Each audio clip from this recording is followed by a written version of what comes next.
Hello, in front of me I've got EPOMAKER Galaxy80. In this video I'll show you how to create macro.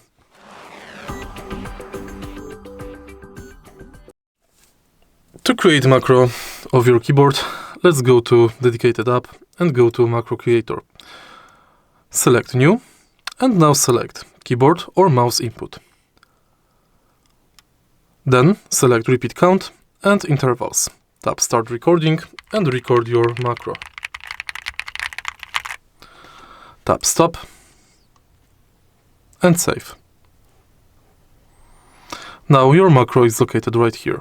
To assign it, go to configuration, select button you'd like to assign your macro to, go to custom function and select macro definition. Select your macro and type. Tap apply and it's done. If you found this video helpful, please leave like, comment and subscribe.